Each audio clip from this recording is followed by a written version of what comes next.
Tes, tes. Assalamualaikum warahmatullahi wabarakatuh. Bismillahirrahmanirrahim. Ila hadirin Nabi Mustafa Muhammad sallallahu alaihi wasallam wa wasahbihi ajma'in lahumul fatihah.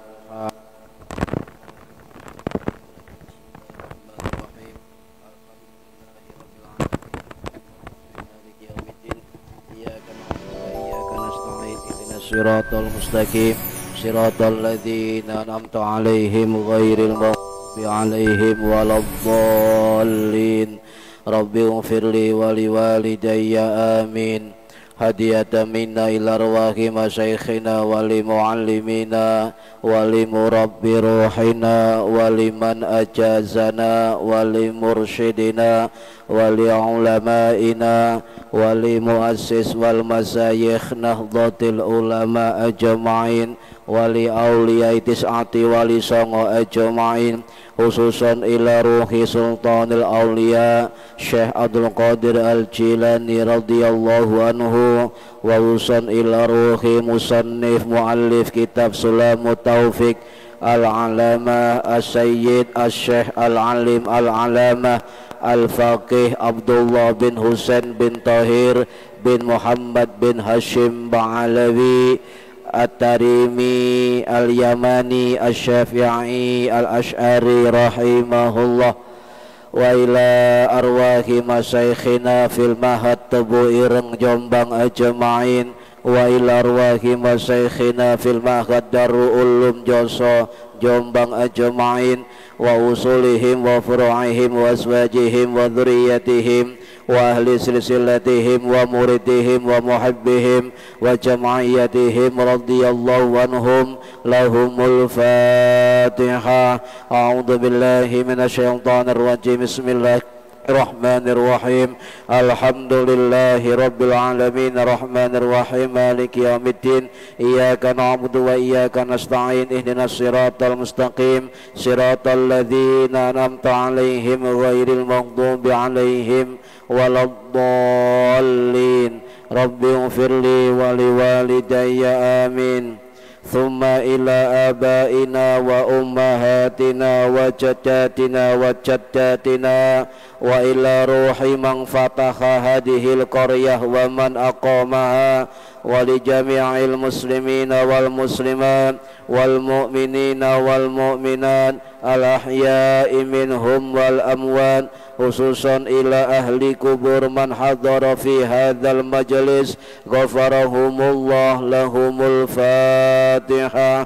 A'udzu billahi minasyaitonir rajim. Bismillahirrahmanirrahim. Alhamdulillahi rabbil alamin arrahmanir rahim maliki yaumiddin. Iyyaka na'budu wa iyyaka nasta'in. Ihdinas siratal mustaqim siratal ladzina an'amta 'alaihim ghairil maghdubi 'alaihim waladdallin. Rabbi ighfirli wa liwalidayya amin. Bi barakati majlis ilmi, mugi-mugi kita lan keluarga kita sedaya diparingi sehat wal afiat lahir batin, kathah lan barokah rizkine, selamat dunya akhirat, lan boten wonten alangan gangguan menapa-menapa biidnillahi waridallah. Lahumul Fatihah. A'udzu billahi minasyaitonir rajim. Bismillahirrahmanirrahim. Alhamdulillahi rabbil alamin arrahmanir rahim maliki yaumiddin. Iyyaka na'budu wa iyyaka nasta'in. Ihdinas siratal mustaqim siratal ladzina an'amta 'alaihim ghairil maghdubi 'alaihim waladdallin. Rabbi ighfirli wa liwalidayya amin. A'udzu billahi minasyaitonir rajim. Bismillahirrahmanirrahim. Alhamdulillahi rabbil alamin. Allahumma salli wa sallim wa barik ala sayyidina Muhammadin wa ala alihi wa sahbihi ajma'in. Wa la hawla wa la quwwata illa billahil aliyyil azim. Amma ba'du. ingkang kula hormati para bapak, para ibu jamaah pengajian rutin Kitab Sulamut Taufik, mudah-mudahan khususnya yang hadir fi hadal majelis dan umumnya yang mendengarkan menonton via online, mudah-mudahan mendapatkan barokah, manfaat, maslahah wa ni'mat wassalamah wassa'adah wassafa'ah fid dini wad dunya wal akhirah. Amin ya rabbal alamin. Monggo diniati ngaji golek ilmu lillahi ta'ala. Para hadirin ingkang minulya, halaman 42 baris yang kelima. Bismillahirrahmanirrahim. Ini masih bab tentang min ma'asil qalbi, jadi maksiatnya hati. Bismillahirrahmanirrahim. Wal hasadu lan hasad, wa huwa lan utawi hasad iku karahiyatun ni'mati, sengit nikmate lil muslimin kang tetep kaduwe wong Islam. Wastisqaluha lan milang-milang abot ing nikmat idza lam yakrahu, tatkalane ora menci ing nikmate wong, au amila utawa ngelakoni bimaqtadahu kelawan pengatrepane atau tuntutan dari rasa hasad. Para hadirin ingkang minulya, niki tentang hasud ya, tentang hasud atau hasad sama. Hasud atau hasad itu sama. Ada yang mengatakan sebagai penyakit hasud, ada yang mengatakan sebagai penyakit hasad, itu sami, maksudnya sama. Hasud atau hasad niku merupakan perbuatannya, perbuatannya. Sedangkan orangnya itu dinamakan hasid, ya, sin biasa. Hasid perbuatannya dinamakan hasud atau hasad.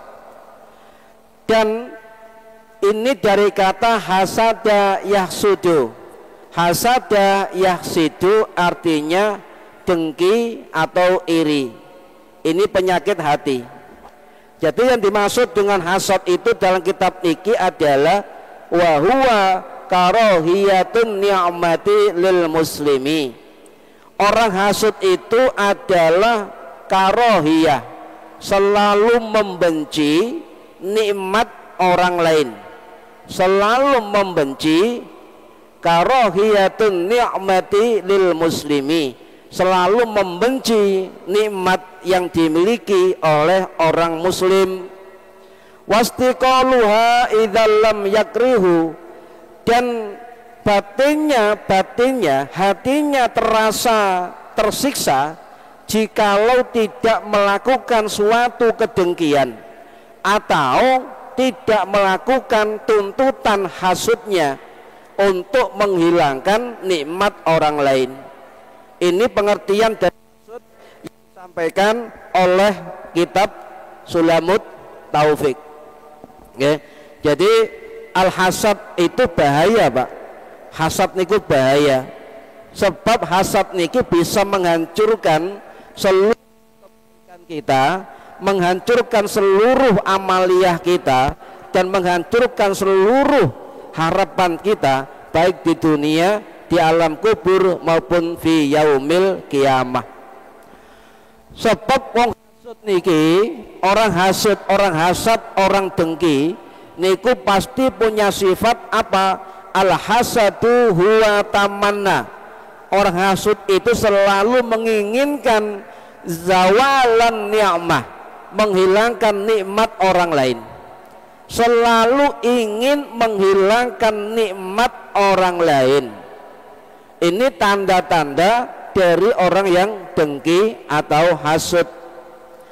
Jadi kalau ada orang yang punya kenikmatan, ada orang yang punya kelebihan, ada orang yang punya keistimewaan, atau apapun bentuk anugerah dari Allah pada orang tersebut, maka ada orang yang iri dengki, yang enggak terima kalau nikmat itu dimiliki oleh orang tersebut, kok enggak kepada saya. Ini namanya orang hasud, yang akhirnya mendengki, membenci terhadap kenikmatan orang lain, dan akhirnya penyakitnya semakin parah. Bagaimana cara menghilangkan nikmat yang dimiliki oleh orang lain? Ini adalah penyakit hasud atau berbahaya. Sebab menurut keterangan Imam Nawawi, ya, Imam Nawawi ad-Dimashqi Asy-Syafi'i Al-Asy'ari rahimahullah, sing wafat tahun 1277 Masehi di Suriah. Beliau mengatakan bahwa penyakit hasad atau dengki ini adalah penyakit yang sangat berbahaya, karena selalu menginginkan dan mengangan-angan tentang kenikmatan orang lain agar hilang dari orang tersebut, baik nikmat urusan dunia maupun nikmat urusan akhirat. Dengki niku Pak, tidak hanya urusan dunia, urusan agama juga malah mudah menimbulkan kedengkian. Makanya bagi orang-orang yang dinyatakan ahli agama itu harus hati-hati tentang penyakit ini. Sebab kata guru saya, penyakit dengki ini mudah dihinggapi oleh orang-orang yang merasa ahli agama atau orang-orang yang menjabat agama. Ini lebih Pak. Sebab ketika orang sudah dalam kemapanan, baik kemapanan duniawinya atau kemapanan jabatannya atau kemapanan status sosialnya atau kemapanan ditokohkan oleh masyarakatnya, maka akan mudah sekali terjangkit penyakit dengki kepada orang lain. Ini bahaya, ini bahaya. Nah, urusan agama pun sama. Jika ada orang dengki karena kekayaan orang lain, itu biasa, urusan dunia. Tetapi yang perlu diwaspadai adalah ketika dengki itu muncul dari orang-orang yang mengaku ahli agama atau yang menjabat keagamaan. Ini bahaya Pak. Nanti saya jelaskan mengapa bahaya. Dan juga ini peringatan untuk kita, untuk saya, untuk sampean semua, bahwasanya walaupun kita orang baik, walaupun kita tidak punya keburukan, contoh ya, tidak punya keburukan, tidak punya kejelekan, dan tidak pernah menyakiti orang lain misalnya, tetap saja ada orang-orang dengki yang akan menghasut kita. Sebab nopo Pak? Sebab setan niku ndak gelem meneng.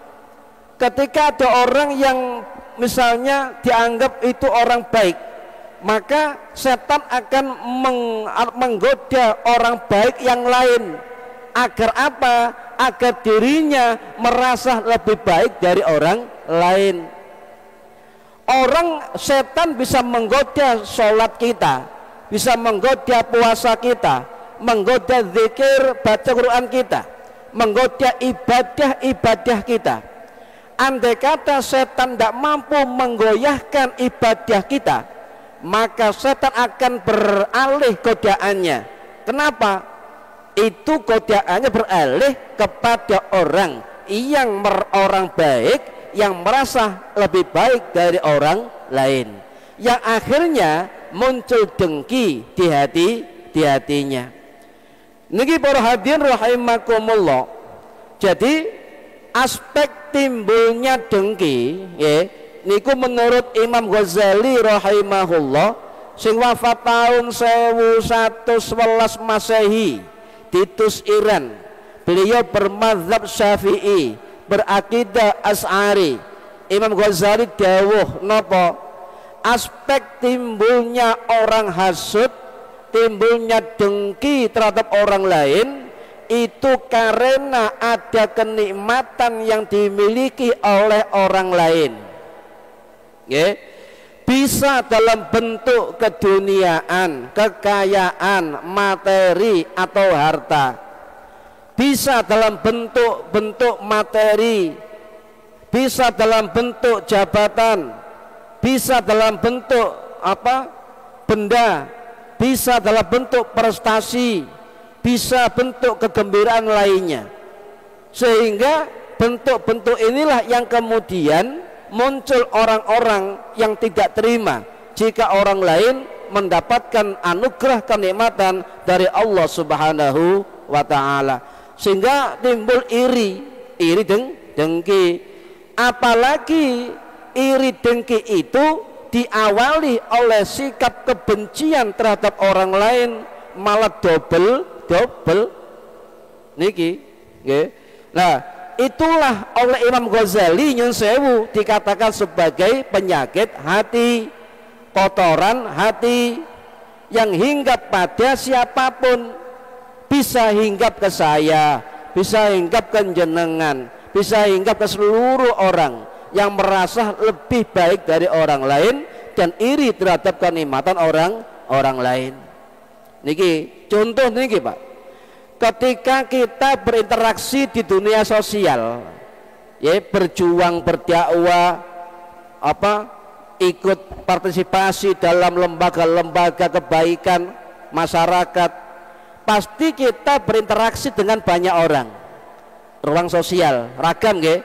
Jadi berinteraksi dengan banyak orang, macam-macam orang yang kita interaksi. Makanya ketika kita interaksi sosial dengan banyak orang, kita harus paham, harus sadar Pak, kita ini siapa, bukan apa-apa. Kalau kita menempatkan diri di ruang sosial sebagai orang yang baik di antara orang lain, jangan harap menjadi orang yang baik. Ketika kita kecimpung di dunia sosial, dunia perjuangan, dunia kelembagaan dan sebagainya, maka anggap diri kita tidak punya apa-apa, bukan siapa-siapa, tidak punya apa-apa, agar kita bisa berinteraksi dengan macam-macam orang, banyak orang. Ini penyakit yang sering terjadi.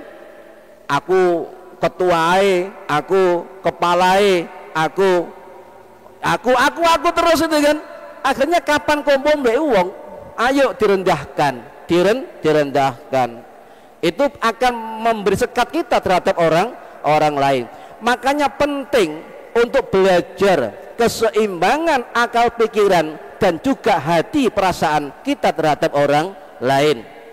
Harus belajar ilmu kebaikan, ilmu perjuangan tidak bisa dibaca dengan kata-kata Pak, harus ditelusuri, diayami, dihayati, direnungkan, dipraktekkan dengan tindakan, ya.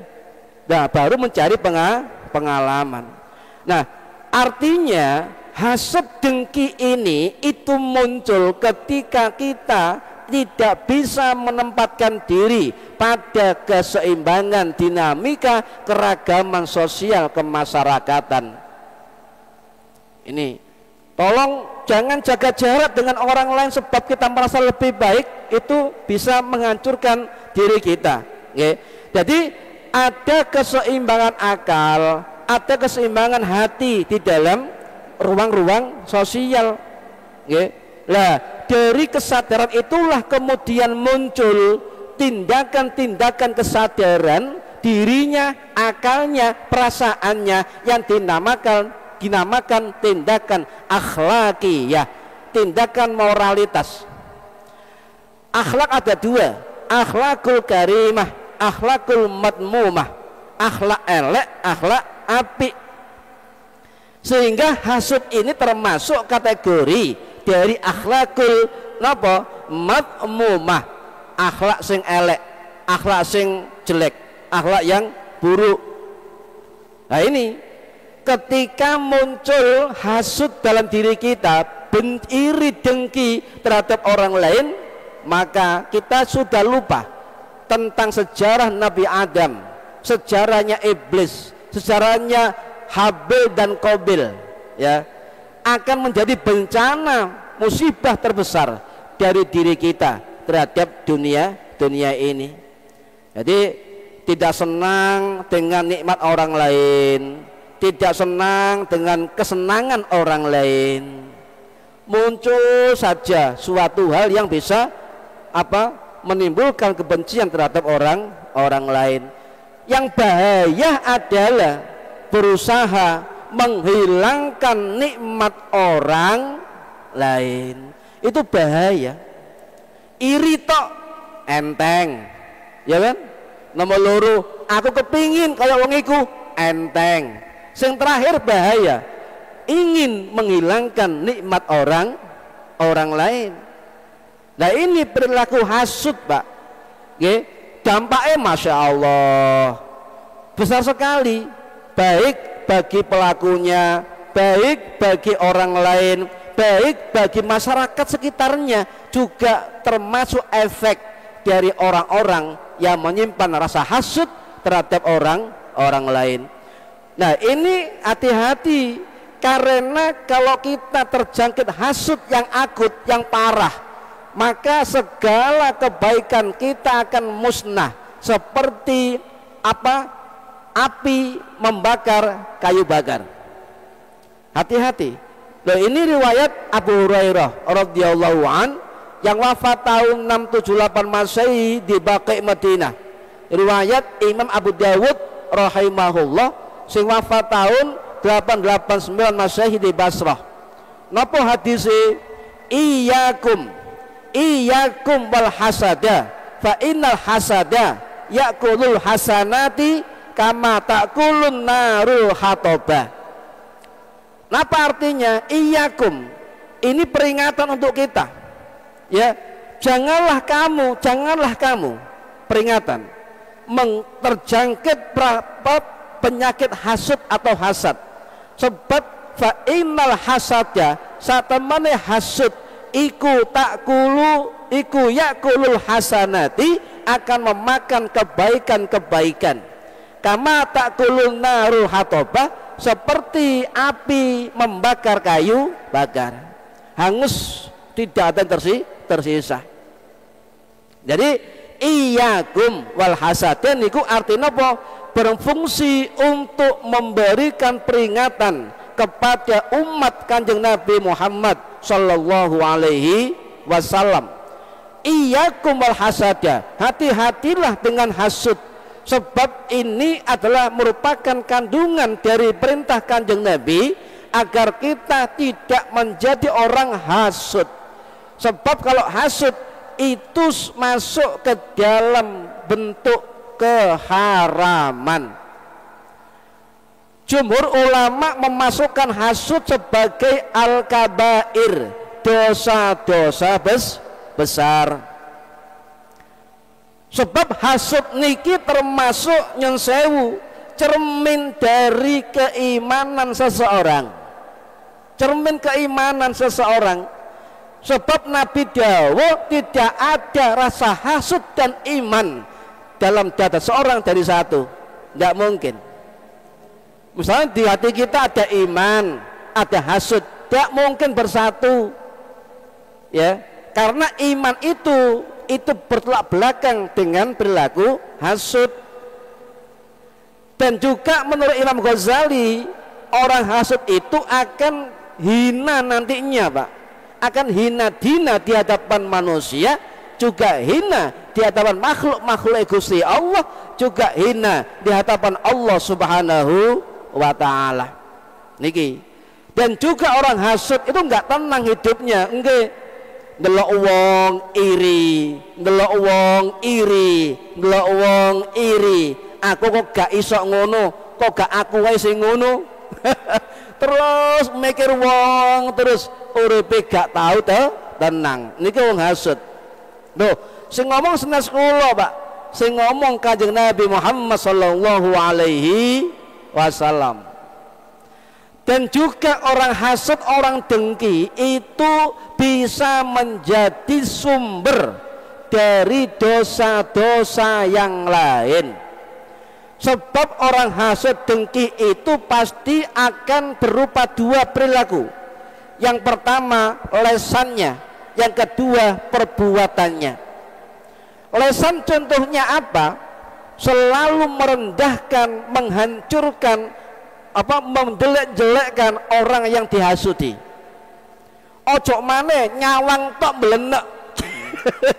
Iku maneh, iki maneh. Kono liyane ta, kok gak aku ae. Hati-hati, Pak. Ini perasaan dengan dosa lesan kita. Ya akhirnya nggak terima dengan sikap kondisi yang ada, lesannya itu bisa menjelaskan banyak hal, kedustaan lainnya. Yang kedua dengan perbuatan, apa perbuatannya? Adalah bagaimana melenyapkan kenikmatan orang lain. Senin kemarin kalau nerangaken ngeten, hati-hati mbek wong napa wingi? Sombong, wong rumangsa luwih apik, wong sing dengki itu lek dengan perbuatannya bisa juga membunuh orang lain, Pak. Hati-hati. Makanya pejuang-pejuang kebaikan dimanapun berada, hati-hati dan waspada, sebab orang-orang nggak senang dengan perjuangan, dengan kebaikan, itu akan muncul di mana? Pasti ada. Ini sunnatullah, ini hukum alam. Maka kami harapkan bagi pejuang-pejuang kebaikan untuk selalu membaca ayat kursi setiap sholat 7 kali agar selamat dari gangguan apapun. Dan juga sebelum tidur baca ayat kursi 7 kali, Bismillahirrahmanirrahim 21 kali, dan juga membaca Allahumma ighfir lil mu'minin wal mu'minat wal muslimin muslimat al ahya'i minhum wal anwat.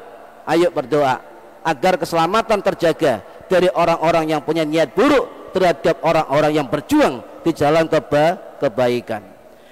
Hadir rahimakumullah. Okay. Nah, perbuatan itu termasuk dosa yang pertama dilakukan di langit, dan juga dosa pertama yang dilakukan di bumi. Hasud niki, dengki niki, ketika iblis laknatullah mendengki Nabi Adam alaihissalam dengan sifat sombongnya, dosa pertama di langit adalah hasud, berbuah kesombongan. Dosa pertama di bumi dilakukan oleh Qabil, anaknya Adam, membunuh Habil, yang enggak terima tentang perintah Allah kepada Nabi Adam untuk menikahkan silang pernikahan, ya. Jadi Iklimah kembarane Qabil, kemudian Habil kembarane Labudah. Lah karepe Gusti Allah ngeten Adam, Adam nikahno Qabil dengan cinta mau Labudah, dan Habil dengan Iklimah. Gak gelem Qabil, akhirnya singkat cerita dibunuhlah Habil dengan batu besar. Bingung ngubure, Pak. Ya apa ngubur ya? Oh enggak mateni wong. Akhirnya Allah memberikan burung gagak untuk ngeruk lemah, ngubur temannya. Nah, ditiru oleh Qabil. Lah berarti apa? Hasud ini adalah dosa pertama manusia di bumi, dan juga dosa pertama di langit. Ini para hadirin rahimakumullah. Ini dawuhnya kalau nggak salah di dalam kitab tafsir Imam Qurtubi, atau kitab Al-Jami' li Ahkamil Quran, atau terkenal dengan kitab tafsir Al-Qurtubi. Imam Al-Qurtubi Al-Maliki rahimahullah, sing wafat tahun 1273 Masehi di Mesir. Beliau mengatakan, al-hasada awwalu dzambin, hasud itu dosa awal, usiyallahu bihi fis sama, mendurhakai Allah ketika di langit. Wa awwalu dzambin, dan awal dari dosa, usia bihi fil ardi, mendurhakai Allah di bumi. Fahasada iblisa Adam, hasudnya iblis kepada Adam. Wahasada Qabil wa Habil, maaf, wahasada Qabilu Habilu, ya. hasutnya, dengkinya Qabil kepada Habil. Ini termaktub dalam kitab-kitab para ulama ahli tafsir dan sejarah. Para hadirin rahimakumullah, jadi orang hasud ini itu dampaknya bisa besar, bisa menghancurkan umat manusia, karena baju ketaatannya, baju ketakwaannya, baju perjuangannya, baju kepatuhannya ini dibungkus dengan sifat-sifat hasud, sifat-sifat dengki. Kita nggak pernah tahu mana orang dengki, mana orang hasud, mana orang lillahi ta'ala, mana tulus ikhlas. Tetapi Nabi pernah mengatakan tanda-tanda orang hasud akan muncul dari lesannya, dari perbuatannya.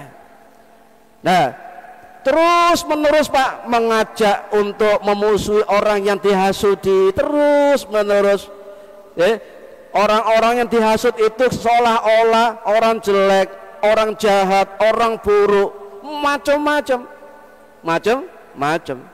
Sehingga nyun sewu, monggo di dalam berjuang, di dalam mengabdi, di dalam berkarya, baik agama maupun masyarakat, kita butuh orang-orang yang tulus ikhlas untuk memperkaya, memperbanyak dan menebar kebaikan-kebaikan di bumi. Agar apa? Agar dengan niat tulus itulah kebaikan kita, perjuangan kita, karya-karya kita itu bisa menghasilkan keberkahan yang diberikan Allah Subhanahu wa ta'ala yang langgeng untuk generasi yang akan datang.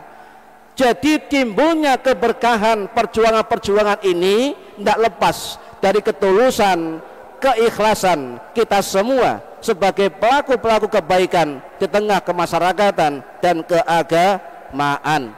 Maka yakinlah para hadirin, orang-orang yang tulus ikhlas berjuang, berkarya, mengabdi dalam masyarakat dan lembaga perjuangan akan mendapatkan keutamaan-keutamaan dari Allah Subhanahu wa ta'ala. Yakin?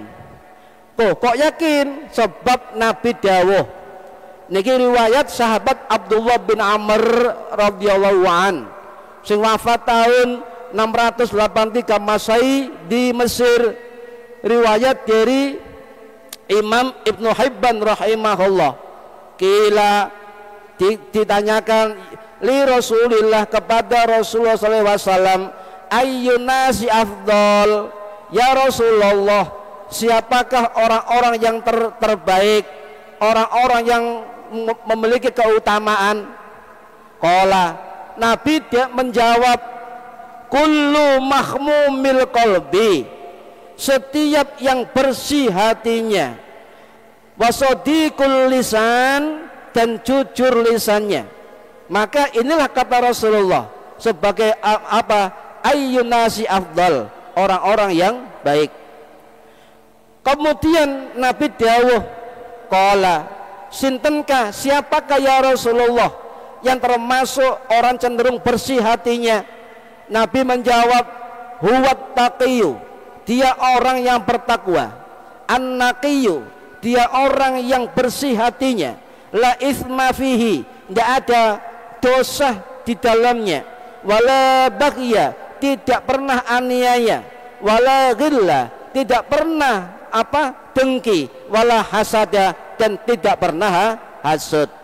Inilah dimaksud kenapa kita butuh orang-orang yang baik, kita butuh banyak orang-orang yang jujur, orang-orang yang berjuang lillahi ta'ala. Untuk apa? Untuk langgengnya keberkahan, untuk langgengnya keberkahan, untuk keberkahan dari Allah Subhanahu wa ta'ala, barokah dari orang-orang ikhlas kepada Allah Subhanahu wa ta'ala. Kata Syekh As-Suyuti, beliau mengatakan, sungguh beruntung sebuah desa, sebuah kampung yang memiliki satu saja orang ikhlas berjuang, maka keberkahan akan bisa diberikan kepada orang sedesanya atau sekampungnya. Ini para hadir rahimakumullah. Makanya untuk kita beribadah, kita berkeluarga, bermasyarakat dan sebagainya, itu senantiasa kita tetap dalam kebaikan, tetap dalam kebaikan. Sebab orang yang tetap dalam kebaikan itu tidak pernah ada dengki di dalam hatinya. Ini para hadir rahimakumullah, sehingga Nabi mengatakan apa?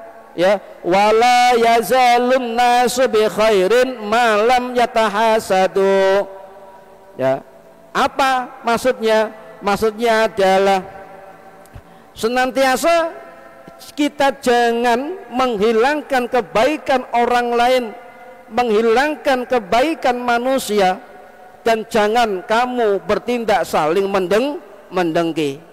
Niki riwayat Imam At-Tabrani rahimahullah dalam kitab Al-Mu'jamul Kabir, dan yang wafat tahun 971 Masehi di Isfahan, Iran, dan juga riwayat Imam Al-Mungdhiri As-Syafi'i rahimahullah yang wafat tahun 1258 Masehi di Mesir dalam kitab At-Targhib wa Tarhib wonten. Habis.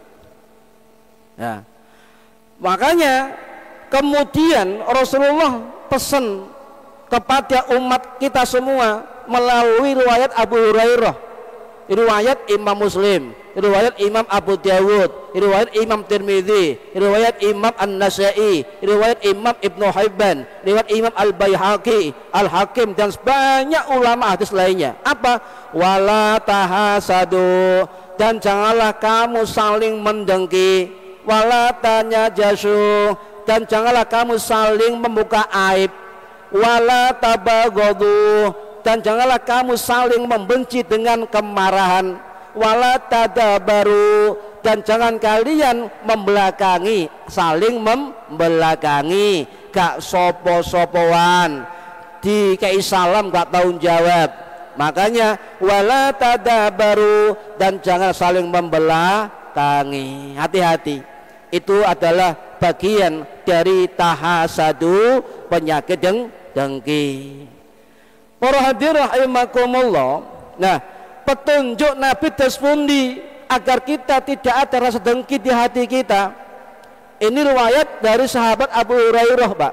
Riwayat dari Imam Muslim, Imam Abu Dawud, Tirmidzi, dan sebagainya. Apa? Ala adullukum ala syai'in, maukah kalian aku tunjukkan sesuatu?